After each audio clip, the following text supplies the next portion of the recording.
Hello friends, good business ideas in Telugu YouTube ఛానల్కి స్వాగతం. Friends, మన ఛానల్ గురించి మీ అందరికీ తెలుసు. మన ఛానల్ పెట్టిన ఉద్దేశం కూడా మీకు తెలుసు. ప్రతి వ్యక్తి ఎదగాలి, ఏదో ఒక రంగంలో రాణించాలి అనే ఉద్దేశం మీదనే మనం ఛానల్ ప్రారంభించాము. అందులో భాగంగా రకరకాల వ్యాపారాలు మీకు తెలియజేస్తూ వస్తున్నాను. ఈరోజు కూడా చక్కటి వ్యాపారాన్ని తెలియజేయబోతున్నాను. ఫ్రెండ్స్, ఒక ఆర్థికంగా ఒక వ్యక్తి బలంగా ఉండాలి అంటే ఖచ్చితంగా అతను చేయాలి అనుకుంటున్న వ్యాపారం గురించి పూర్తిగా తెలుసుకోవాలని నేను చెప్తూ వస్తున్నాను. ఇది అక్షర సత్యం ఫ్రెండ్స్. మీరు ఖచ్చితంగా పూర్తిగా తెలుసుకున్నాకనే వ్యాపారాన్ని ప్రారంభించండి. ఫ్రెండ్స్, వీడియో అయితే అందరూ చూస్తున్నారు, లైక్ చేయడం మర్చిపోతున్నారు. ప్రతి వ్యక్తిని నేను రిక్వెస్ట్ చేస్తున్నాను ఫ్రెండ్స్, మీరు లైక్ చేయండి. మీరు లైక్ చేయడమే నన్ను ఎంకరేజ్ చేసినట్టుగా భావించి ఎన్నో వ్యాపారాలు మీ అందరికీ తెలియజే ప్రయత్నం చేస్తాను. ఫ్రెండ్స్, ఈరోజు అన్ని వ్యాపారాలు ఒక ఎత్తు, కొన్ని సెలెక్టెడ్ వ్యాపారాలు ఒక ఎత్తుగా ఉంటాయి. ఆ కోవకే చెందింది ఈరోజు స్టేషనరీ వ్యాపారం. ఈరోజు స్టేషనరీ వ్యాపారం అనేది మీరు మండల కేంద్రంలో ప్రారంభించండి, నియోజకవర్గంలో ప్రారంభించండి, ఏ పట్టణమైనా పర్వాలేదు, ఆఖరకు గ్రామ స్థాయిలో కూడా స్టేషనరీ బిజినెస్ జరుగుతుంది. స్టేషనరీ అంటే ఏముంటాయి? బుక్స్ ఉంటాయి, పెన్నులు ఉంటాయి, జామెంట్రీలు ఉంటాయి, చాక్మార్స్ ఉంటాయి. ఇలా పిల్లలకు సంబంధించిన ఈరోజు స్కూళ్ళు స్టార్ట్ కాబోతున్నాయి. ఈరోజు పిల్లలకు సంబంధించిన ప్రతి వస్తువు డిమాండ్గానే ఉంటుంది. ఈ వ్యాపారం ఒక్కసారి ప్రారంభిస్తే లైఫ్ టైం ఆదాయం గ్యారంటీగా ఉంటుంది. దీంట్లో నష్టభయం లేని వ్యాపారం ఇది. చాలా తక్కువ పెట్టుబడితో కూడా ప్రారంభించవచ్చు. మన టౌన్ బట్టి ఇన్వెస్ట్మెంట్ ఉంటుంది. కొన్ని టౌన్స్ పెద్ద టౌన్లో నేర్చుకుంటే మన పెద్ద పెట్టుబడి అవుతుంది, చిన్న టౌన్లో చిన్న పెట్టుబడి అవుతుంది. కాకపోతే ఐటమ్స్ మొత్తం మెయింటెనెన్స్ చేస్తూ ఉండండి. ఈరోజు పిల్లలు రకరకాల పెన్సిల్ అడుగుతుంటారు, జామెట్రీ బాక్సులు అడుగుతుంటారు, చాక్మార్లు అడుగుతుంటారు, ఎలేజర్లు అడుగుతుంటారు. ఇలా ఎన్నో రకాలు ఉన్నాయి. దాదాపుగా మీకు 200కు పైగా రకాలు ఈ స్టేషనరీలో ఉంటాయి.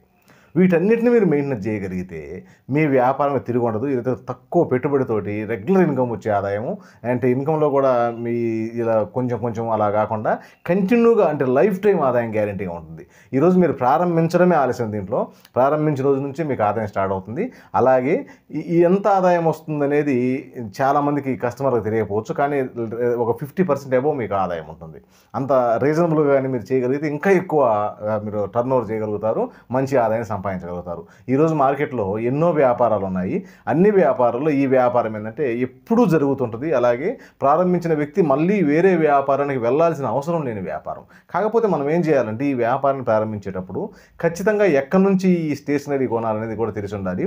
ఈరోజు మార్కెట్లో గూగుల్లోకి వెళ్ళి చెక్ చేయండి, స్టేషనరీ మొత్తం హోల్సేల్స్ దొరుకుతాయి మీకు. హైదరాబాదు, విజయవాడ, చెన్నై అన్ని ఊర్లలో స్టేషనరీ హోల్సేల్ ఉంటాయి.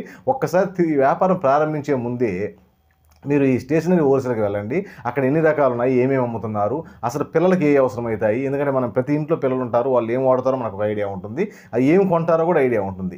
అలాగే మీరు ఆ హోల్సేల్కి పోయి చూడడం వల్ల ఏంటంటే ఒక అవగాహన వస్తుంది. ఈ అవగాహనతో మొత్తం మీరు ఏదైతే స్టేషనరీ షాప్కి అవసరమైతే అన్నీ రాసుకోండి. ఆ తర్వాత కొన్ని షాపులకు పెద్ద పెద్ద షాపులు ఉంటాయి, స్టేషనరీ షాపులు మీ జిల్లాలో. ఆ జిల్లాలో అన్ని విజిట్ చేసి అక్కడ ఇమేజెస్ తీసుకోండి. కొన్ని ఫోటోలు వాళ్ళు ఏం అమ్ముతున్నారు, ఏమేమి ఉన్నాయి వాళ్ళ దగ్గర స్టేషనరీలో, మొత్తం ఇమేజెస్ తీసుకోండి. సమస్తమైన విధానంతో మీరు ముందుకెళ్ళండి. అంటే మీ కాడ పూర్తి ప్రణాళిక మీ దగ్గర ఉండాలి. ఎలా వ్యాపారం ప్రారంభించాలి, ఏమేమి రకాలు ఉంటాయి, మనం ఏ విధంగా కొనుగోలు చేయాలి, ఇన్వెస్ట్మెంట్ ఎంత అవుతుంది, అలాగే రిటర్న్స్ ఎలా ఉంటాయి, వ్యాపారం మనకు ఎలా జరుగుతుందని మొత్తం అవగాహనతోటి ఈ వ్యాపారాన్ని ప్రారంభించండి. సరైన అవగాహనతో కానీ మీరు ఈ వ్యాపారాన్ని ప్రారంభించగలిగితే అసలు మీరు వెనుదిరిగి చూసుకోవాల్సిన అవసరం లేదు. అంత అద్భుతమైన వ్యాపారం. కాకపోతే ఏంటంటే మొత్తం తెలుసుకొని చేయాలి. చాలామంది ఏం చేస్తుంటారంటే అనంగానే ప్రారంభిస్తారు. దాంట్లో అక్కడ సేల్స్ పెద్దగా ఉండకపోతే ఎక్కువ కొంటుంటారు. ఆడ సేల్స్ తక్కువగా ఉంటే ఈ వ్యాపారం కరెక్ట్గా కాదనుకుంటుంటారు.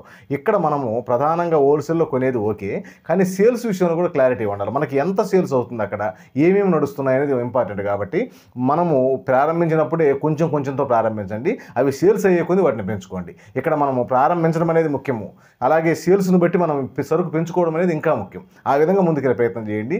అసలు సక్సెస్ అనేది రాకపోవడం అనేది లేదు. కాకపోతే మొత్తం తెలుసుకొని ముందుకెళ్ళే ప్రయత్నం చేయండి. ఫ్రెండ్స్, వీడియో నచ్చితే లైక్ చేయండి. మీ ఫ్రెండ్స్కి ఏ ఒక్కరికైనా ఈ సమాచారం ఉపయోగపడుతుందని మీకు అనిపిస్తే వారికి కూడా ఈ సమాచారాన్ని చేరవేయండి. Okay friends, thank you friends.